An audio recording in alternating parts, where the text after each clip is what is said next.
Dans la pénombre feutrée d'un cabinet notarial parisien. Sous les lambris anciens qui murmuraient les secrets des siècles. Alexandre sentit son cœur se figer comme la Seine en hiver. Le notaire? Un homme aux lunettes cerclées d'or. Articula d'une voix monocorde les mots qui lacérèrent l'air, à mon fils Alexandre. Pour sa vie de débauche. Je ne lègue qu'1 euro. La salle entière retint son souffle. Mais ce fut le silence d'Alexandre. Ce vide hurlant dans sa poitrine. Qui transforma l'instant en une lame invisible transperçant l'âme de tous.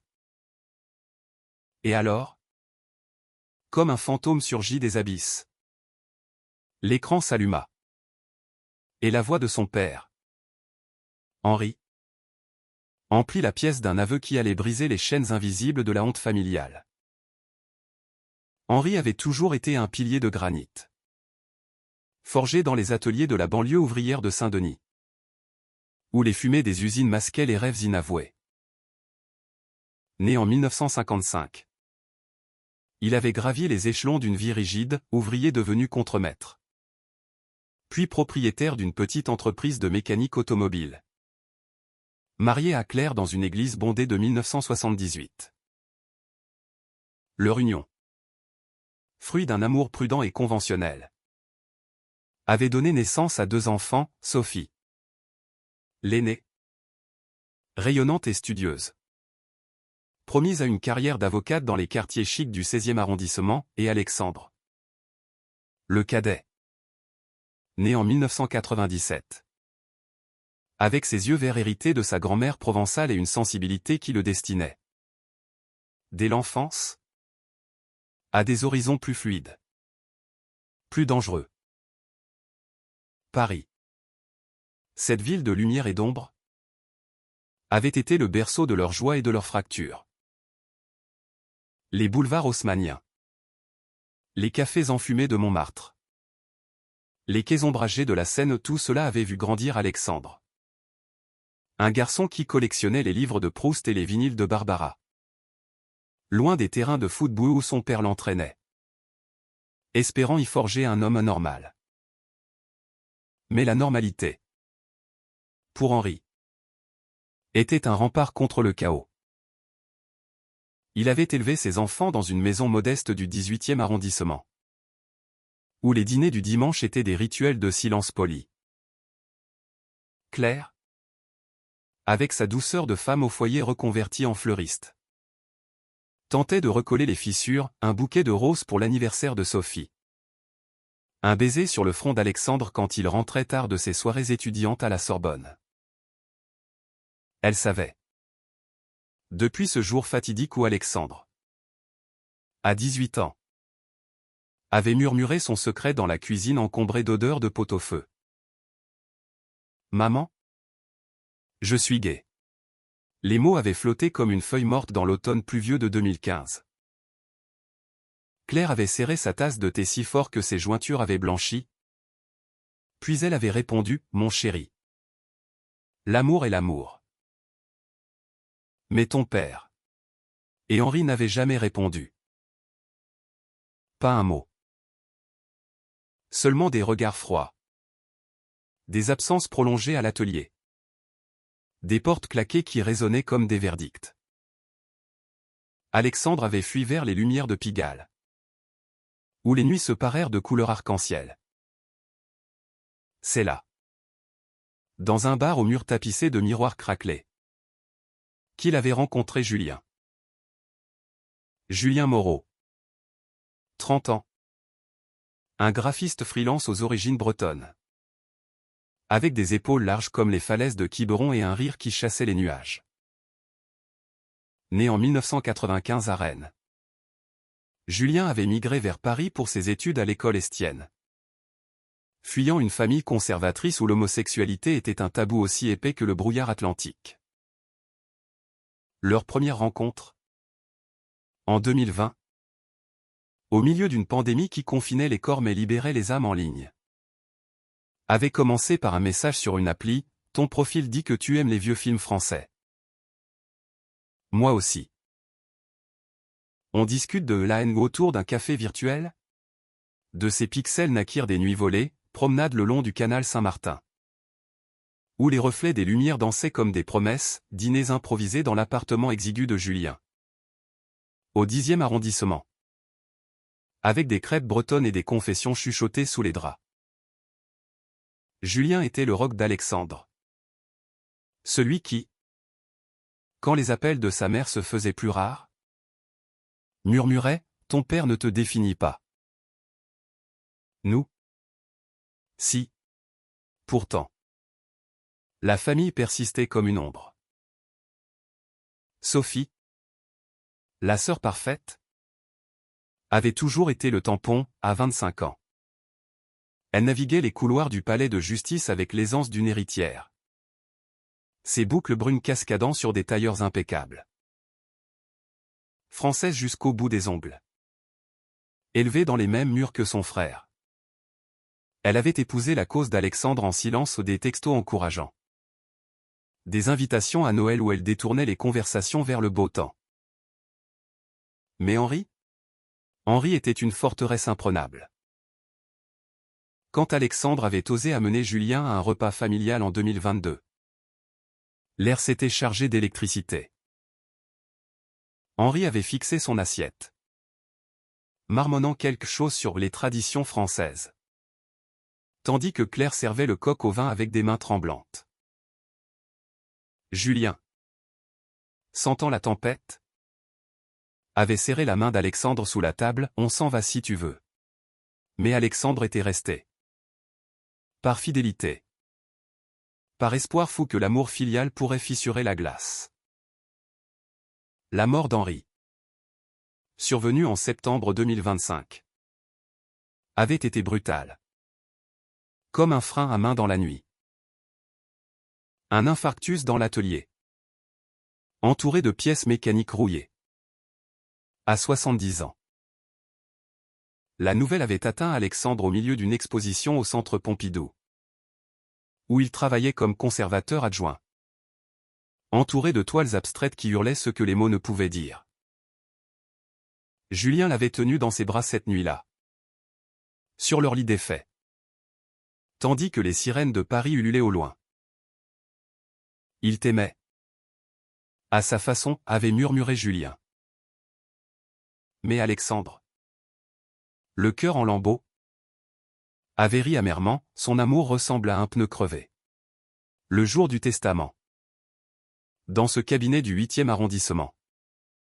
L'air était lourd d'encens et d'attente. Sophie arriva la première. Son tailleur gris perle contrastant avec ses yeux rougis. Claire suivit. Un voile noir sur les épaules. Ses cheveux grisonnants noués en un chignon défait. Julien, à côté d'Alexandre, posa une main sur son genou, un geste discret, mais chargé de la force de leurs 5 ans d'amour. Le notaire? Maître Lefebvre. Un sexagénaire au visage ridé comme un parchemin. S'éclaircit la gorge. Mesdames, Messieurs, nous allons procéder à la lecture du testament de Monsieur Henri Dupont. Les legs furent prononcés comme des balles, la maison familiale à Sophie. Pour perpétuer la lignée, une somme modeste à Claire. Pour ses années de dévouement, et puis ce coup près, à Alexandre Dupont. Mon fils, pour sa vie de débauche et son choix contre nature. Je lègue 1 euro symbolique. La pièce sembla imploser. Sophie étouffa un sanglot, Claire porta une main à sa bouche. Les yeux écarquillés, Julien se raidit. Ses doigts serrant ceux d'Alexandre jusqu'à la douleur.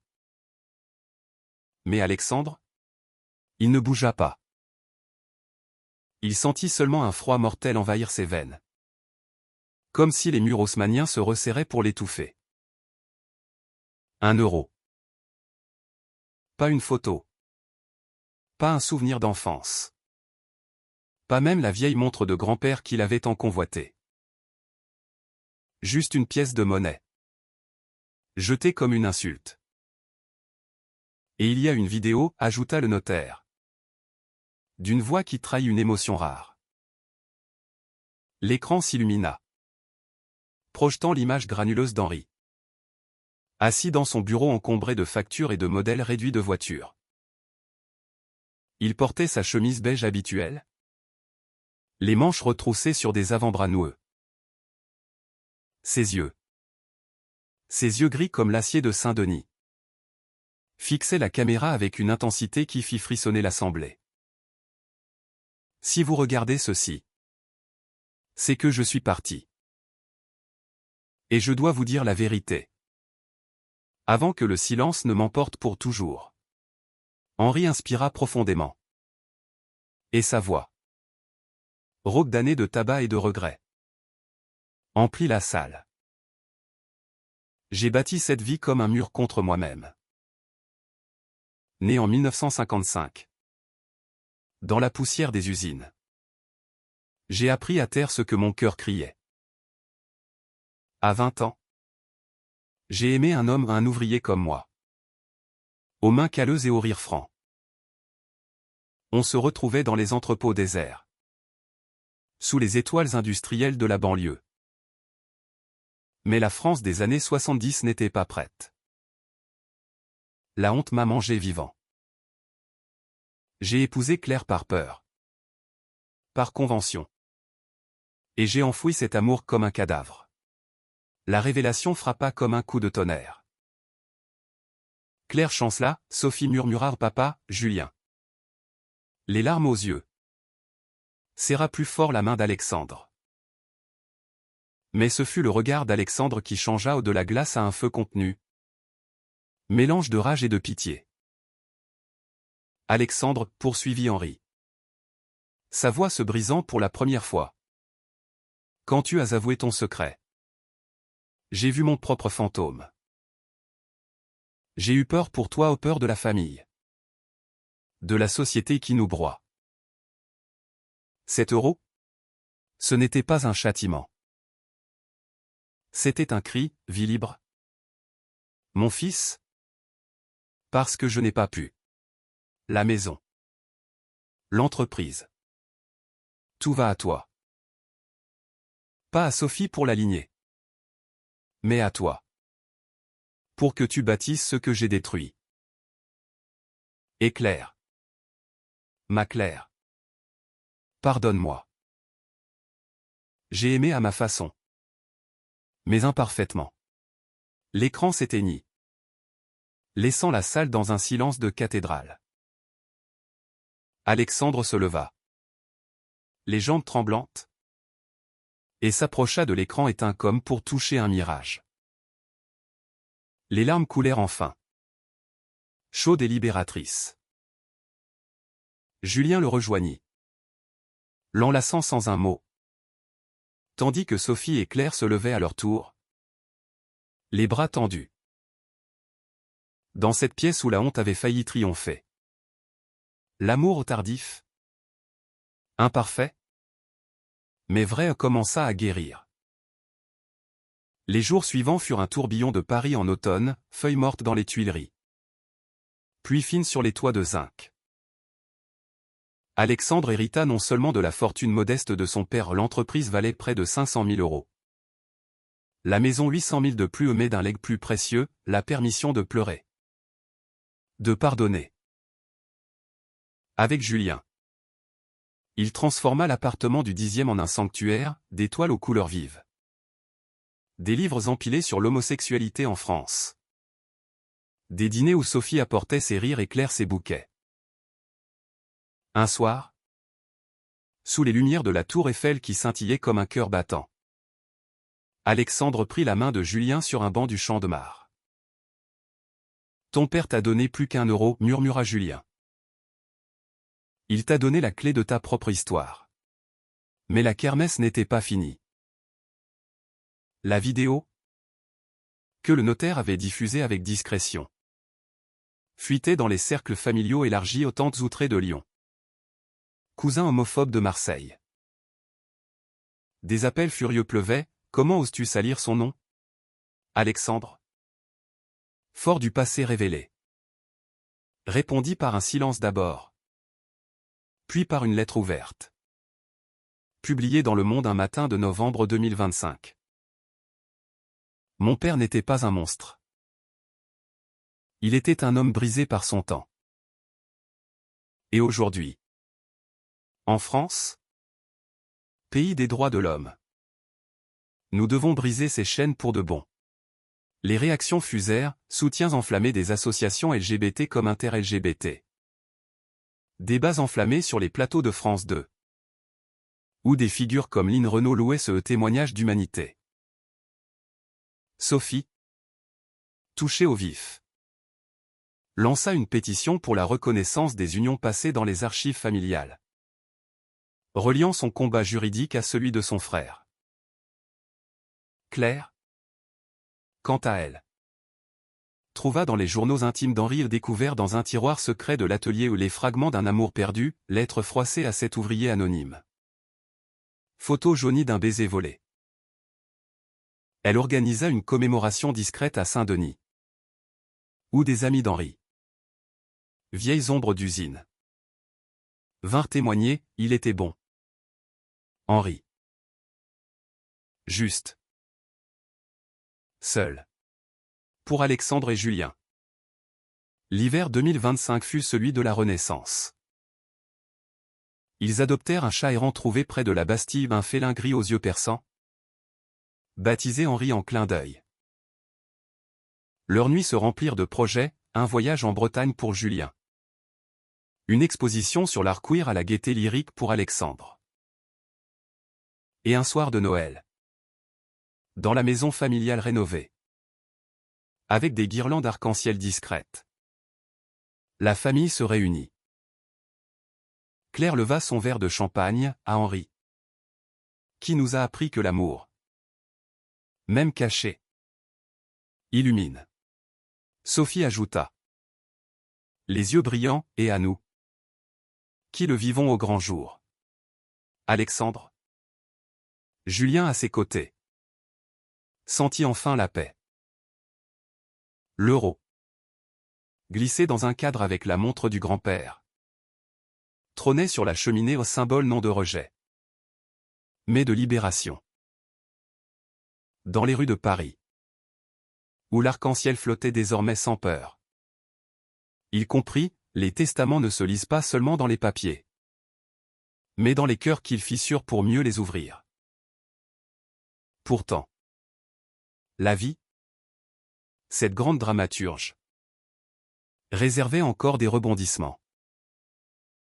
Au printemps 2026. Un cousin éloigné.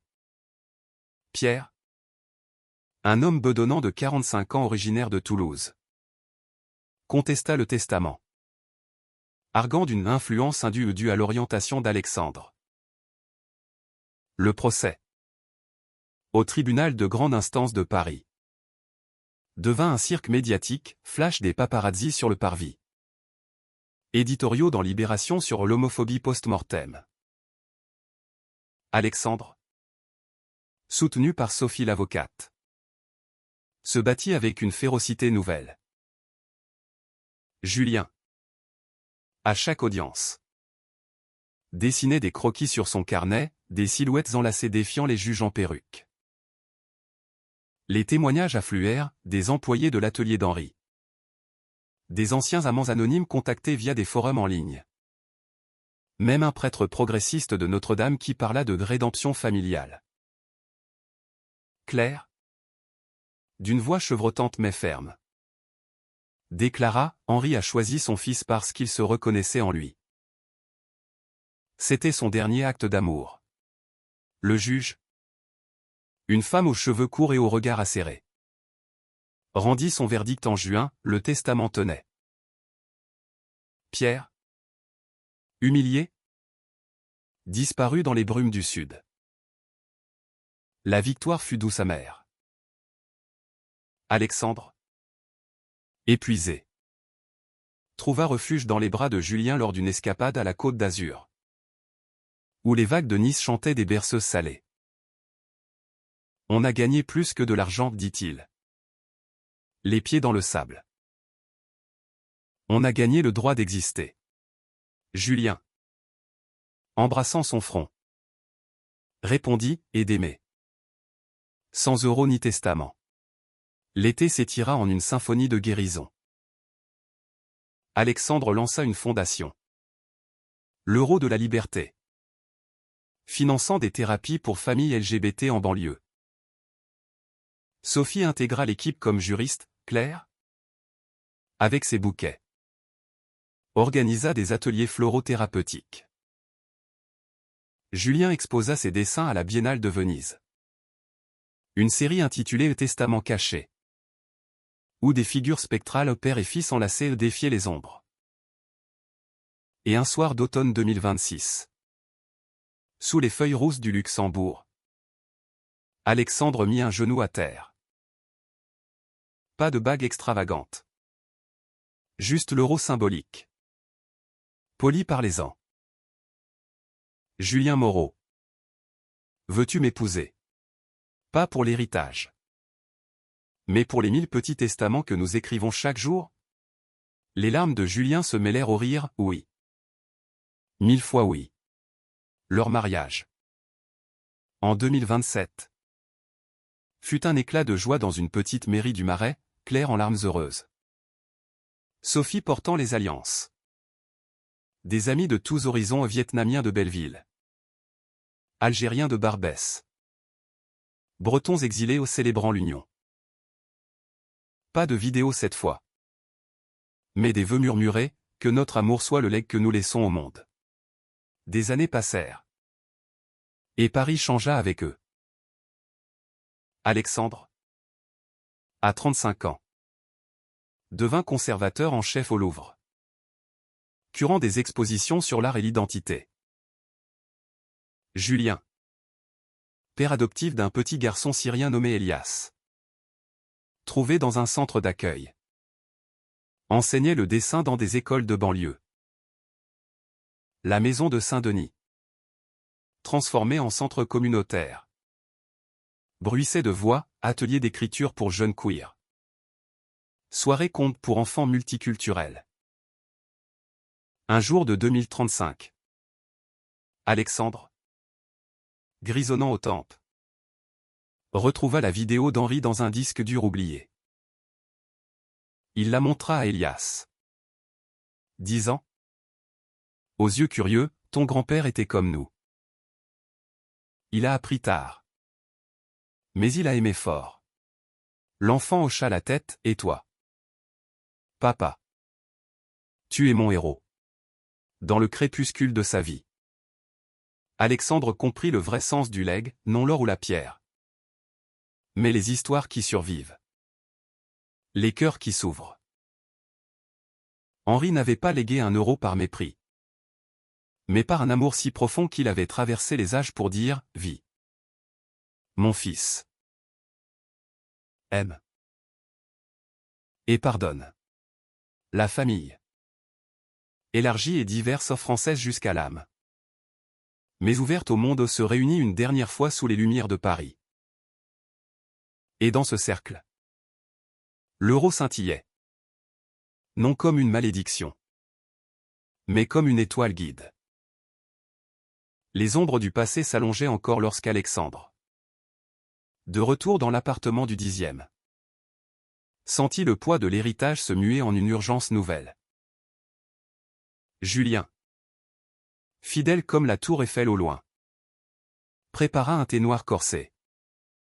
Ses gestes l'emmasquant l'inquiétude dans ses yeux bleus.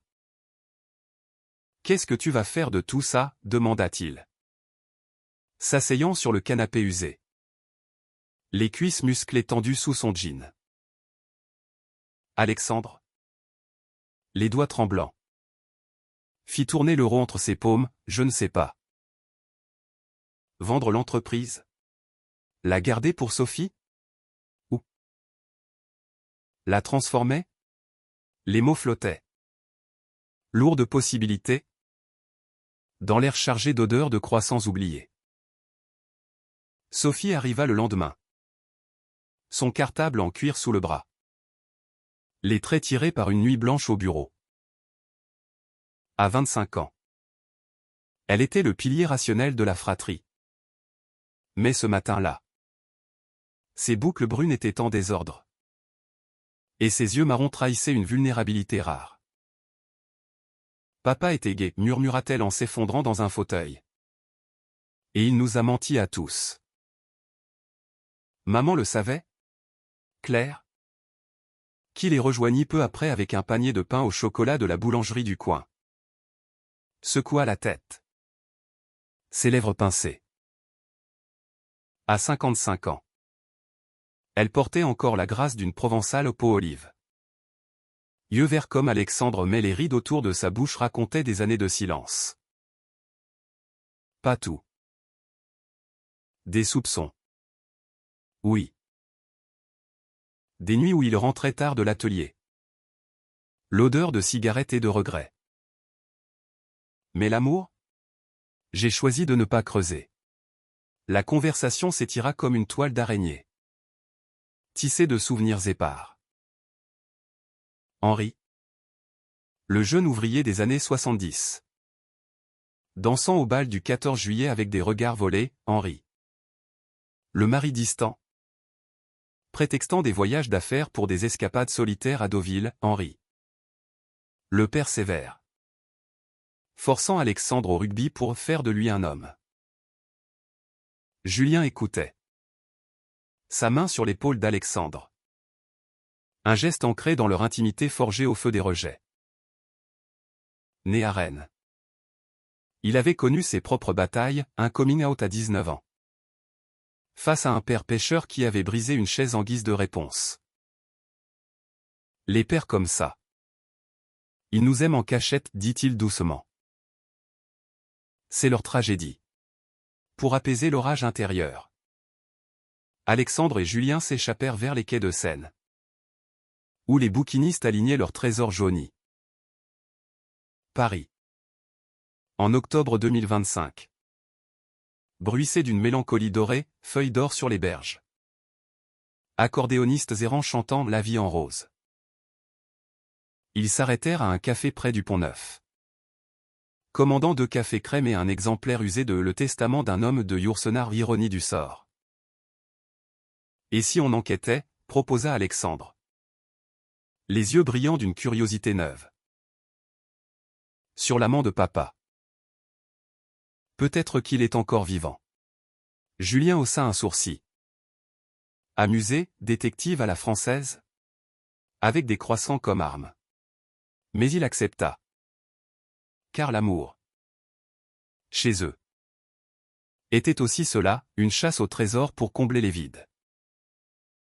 Leur quête les mena d'abord à l'atelier de Saint-Denis. Un hangar gris aux murs tagués de graffitis multicolores. Les employés. Des hommes burinés par le métal et l'huile. Se souvinrent d'Henri avec une affection bourrue. Il était juste. Le patron grogna Marcel. Un sexagénaire aux mains tatouées. Toujours un café pour tout le monde. Mais des fois. Il parlait d'un vieux copain de l'usine Renault. Un certain Laurent. Parti en 1980 pour Lyon. Après un scandale. Laurent. Le nom résonna comme une clé dans une serrure rouillée. Sophie. Mobilisée. Fouilla les archives en ligne, naissance. Mariage. Décès. Bingo, Laurent Bertrand. Né en 1953 à Bobigny. Décédé en 2018 à Lyon. Célibataire. Sans enfant. Un profil LinkedIn fantôme. Des photos floues d'un homme aux cheveux poivre et sel. Yeux gris comme Henri. Le voyage à Lyon fut une plongée dans le passé industriel de la France, TER brinque-ballant. Gares enfumées. Rue pavée où les traboules cachaient encore des amours interdites. La sœur de Laurent. Une veuve nommée Martine. Les reçut dans un appartement modeste de la Guillotière. Entourée de napperons au crochet et de photos jaunies. À 60 ans. Française pure souche lyonnaise. Elle hésita. Puis sortit une boîte à chaussures emplie de lettres. Mon frère ne parlait jamais de ça. Mais ces mots. Ils brûlaient. Les enveloppes? Cachetées d'un H tremblant. Narrait une idylle fiévreuse, rendez-vous dans les parcs de la Tête d'Or. Baisers volés sous les platanes. Promesses brisées par la peur du qu'en dira-t-on. Henri voulait fuir avec moi, écrivit Laurent dans une missive de 1979. Mais la famille. Le travail.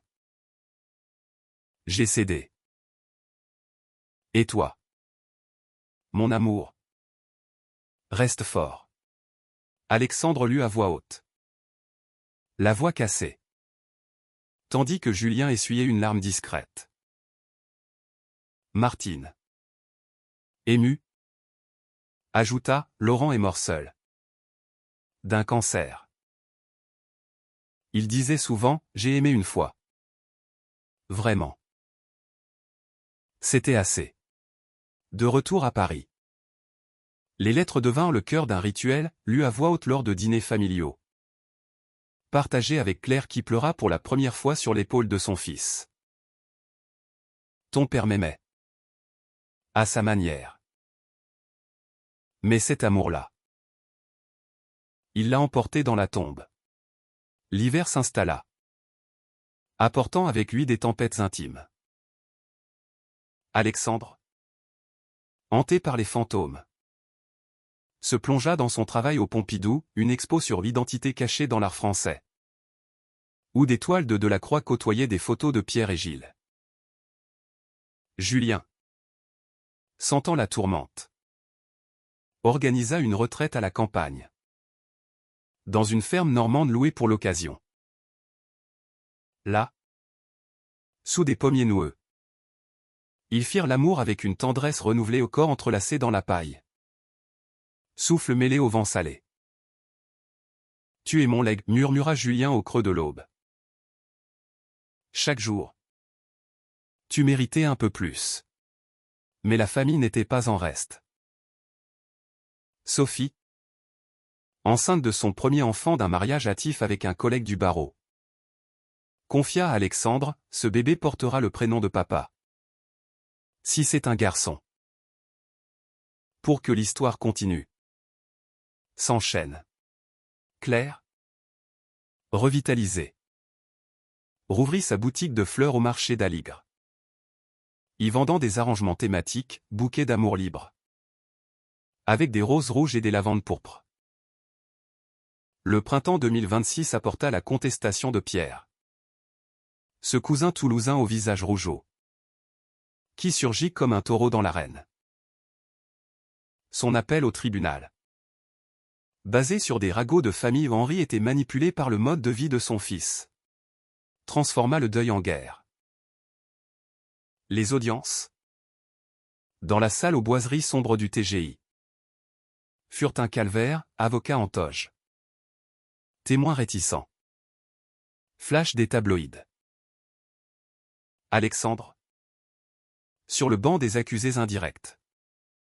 Sentit la nausée monter quand Pierre jura, c'est une abomination. Henri était hétéro jusqu'à la moelle. Julien. Absent ce jour-là pour un shooting à Marseille. Envoya un texto, respire. Tu es plus fort que ça. Sophie. En robe noire impeccable. Démolit l'argumentaire adverse avec des preuves irréfutables, les lettres de Laurent. Expertiser, les témoignages des employés, la vidéo elle-même. Projetée en séance fermée. Claire.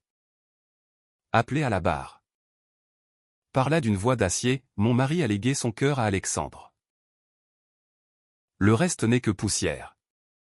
Le juge. Après des semaines de délibéré. Trancha, le testament reflète la volonté authentique du défunt. Fin de la procédure. La victoire scella des alliances nouvelles. Pierre, vaincu, s'excusa par courrier un mot laconique. Mais sincère, j'ai eu tort. Pardonnez-moi. Alexandre répondit par une invitation à un barbecue familial à Saint-Denis. Où le vin coula et les rires effacèrent les rancunes. Même Martine.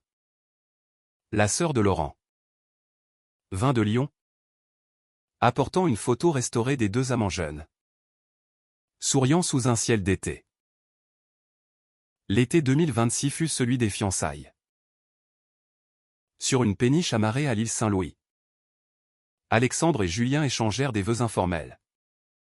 Entouré d'amis, un couple mixte d'artistes berlinois. Une activiste trans de Nanterre. Des collègues du Louvre aux accents provençaux. La lune sur la scène assistait. Muette. À leurs promesses, dans la richesse ou la pauvreté. Dans l'héritage ou le dénuement. Je t'aime. L'automne suivant. Avec ses brumes opalines enveloppant les invalides. Alexandre sentit l'appel d'un projet plus grand. La fondation L'Euro de la Liberté naquit dans un bureau exigu du Marais. Financé par la vente partielle de l'entreprise transformée en coopérative ouvrière pour éviter les licenciements. Sophie en fut la juriste en chef. Rédigeant des statuts blindés contre les contestations, Claire.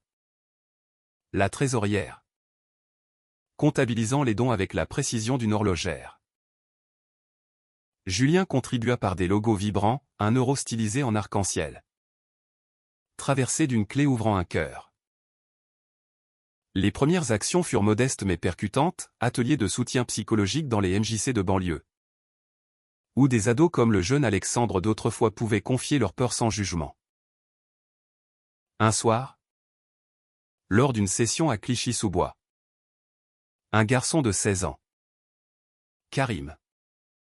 Aux origines maghrébines. Murmura, mon père dit que c'est haram. Mais ici, je respire. Alexandre, ému, lui offrit l'euro paternel comme talisman, garde-le. Il porte l'histoire d'un autre père qui a appris à aimer. La médiatisation vint naturellement. Une interview dans Télérama. Où Alexandre raconta la vidéo sans phare, mon père m'a légué la honte pour me libérer de la sienne. Les vues explosèrent, des dons affluèrent de toute la France, de Brest à Nice. De Strasbourg à Perpignan. Inter-LGBT les invita à leur gala annuel au Zénith. Où des centaines de voix scandèrent « Amour sans frontières ». Julien. Sur scène.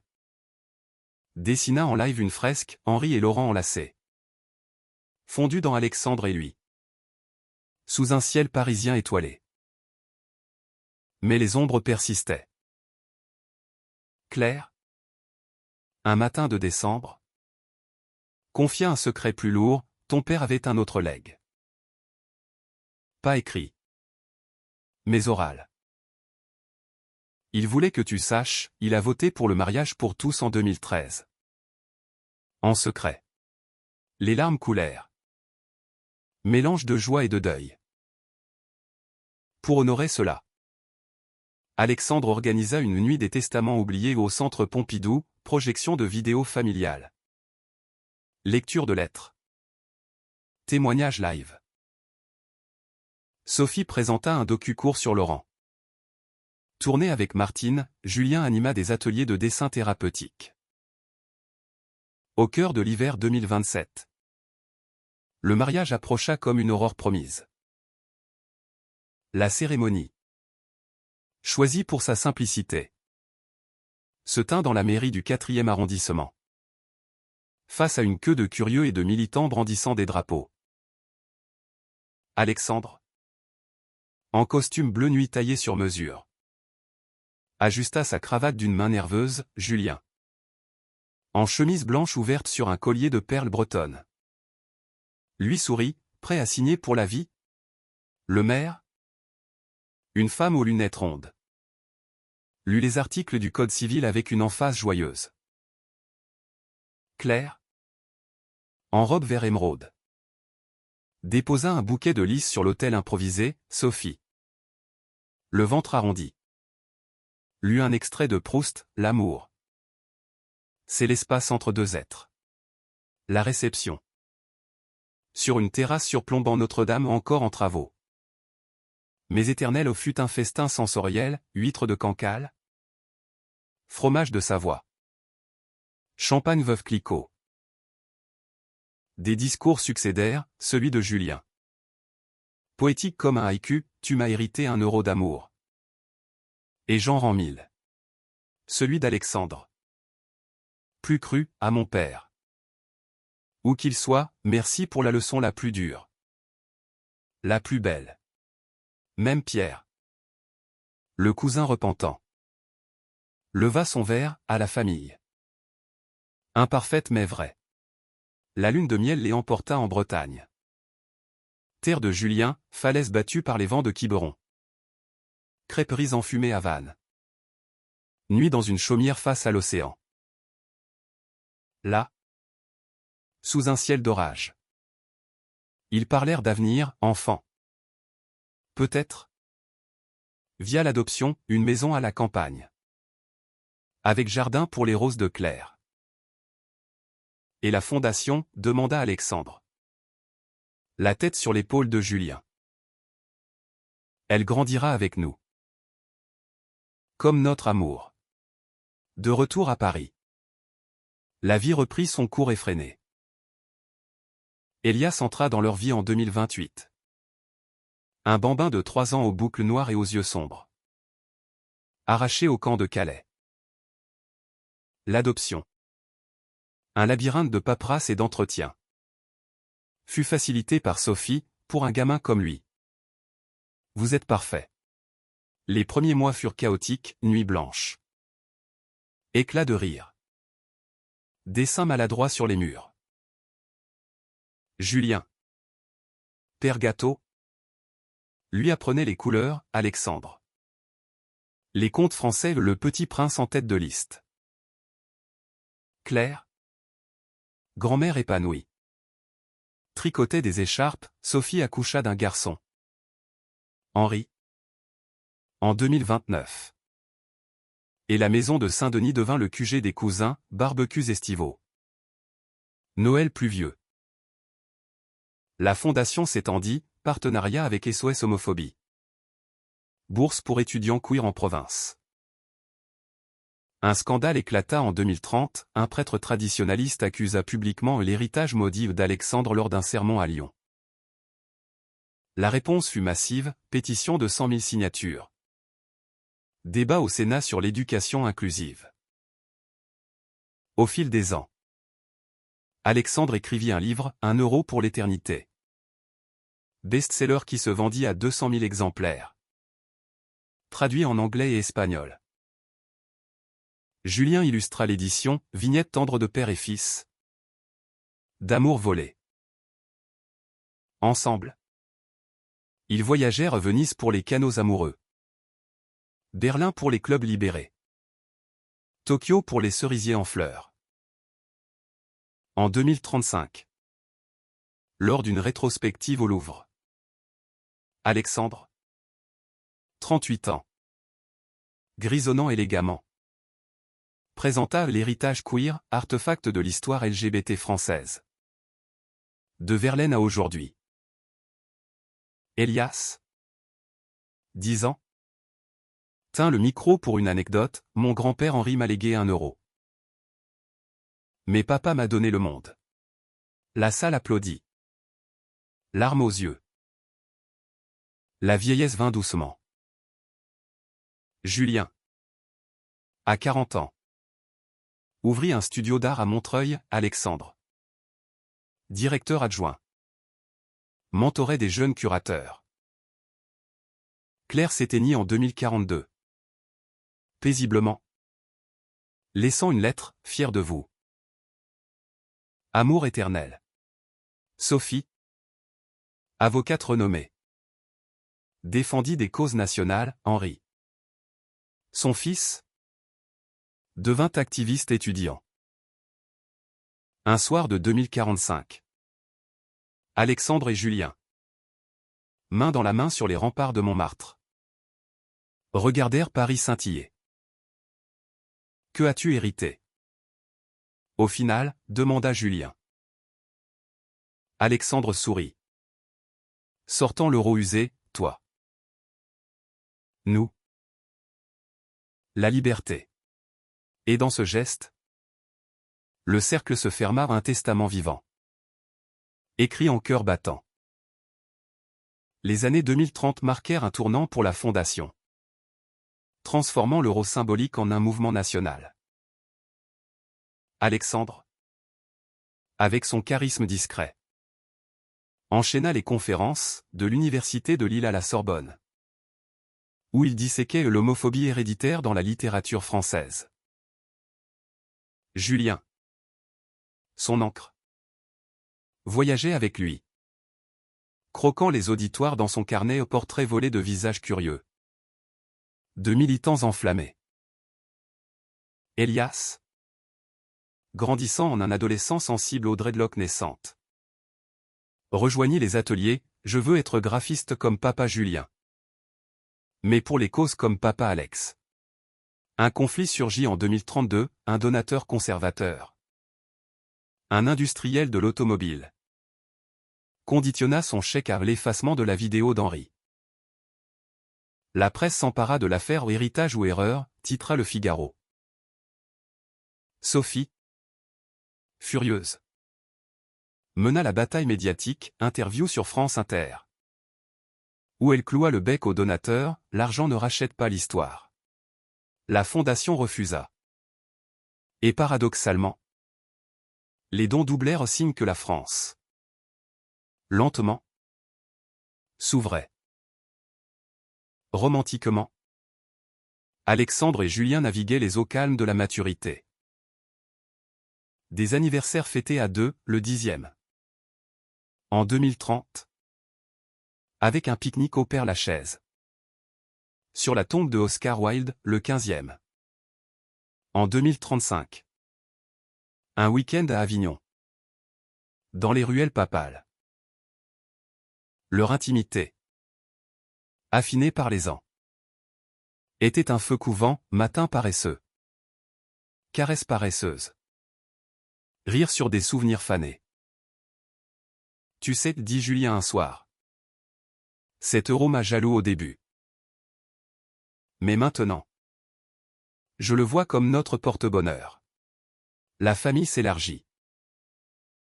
Henri, le neveu, coming out gay à 16 ans en 2045, trouva en Alexandre un oncle mentor, tonton. Comment tu as fait pour pardonner, Alexandre? Les yeux humides. Répondit, en aimant plus fort que la douleur. Sophie, divorcée mais épanouie, lança un cabinet juridique pro-LGBT, défendant des cas de discrimination en entreprise. Claresse absence pesa. Mais son esprit veillait, des rêves où elle offrait des bouquets infinis. En 2040. La Fondation érigea une plaque à Saint-Denis, à Henri Dupont. Pionnier caché de l'amour libre. Laurent S. Sœur Martine, âgée mais vive, inaugura l'événement. Larmes aux yeux, mon frère serait fier. Elias, à 18 ans en 2043. Partit étudier à Lansbach. Son portfolio rempli de toiles queer, héritage brisé. Amour recollé. Son premier amour. Un garçon nommé Lucas d'origine italienne. Apporta une nouvelle vague de joie au dîner bruyant. Disputes adolescentes.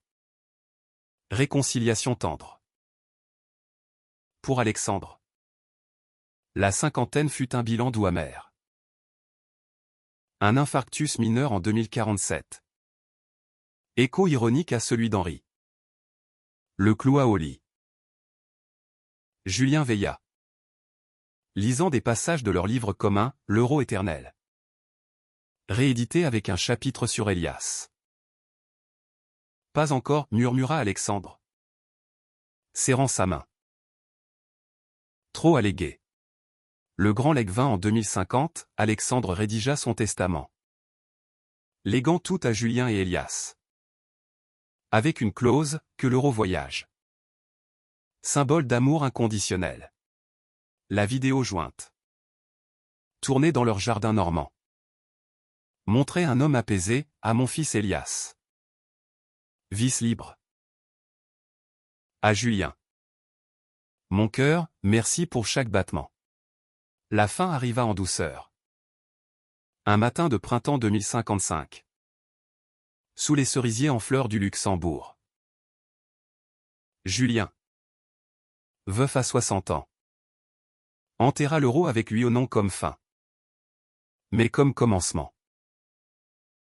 La fondation. Immortelle. Continua, conférence. Bourse. Amour sauvé. Et Paris. Éternel. Murmura, l'amour. Même légué à 1 euro. Glace les cœurs pour mieux les fondre. Dans les années 2050. Elias prit le relais. Transformant la fondation en réseau global. À 25 ans. Avec son diplôme d'art en poche. Il lança Euro Digital, une app pour témoignages anonymes. Reliant queer du monde entier. Lucas. Son partenaire. Un ingénieur italo-français. Codait les algos sécurisés. Leur amour. Né dans les manifs climatiques de 2040. Était un feu jeune, voyage en train low carbone. Nuit à coder sous les étoiles. Un scandale tech en 2055, l'app hackée par des extrémistes. Révélant des identités. Sophie. 60 ans. Mena le contre-offensive juridique, Henri. Son fils. 36 ans. Devenu hacker éthique. Rebâtit les firewalls. La crise renforça le lien, Elias et Lucas se marièrent en 2056.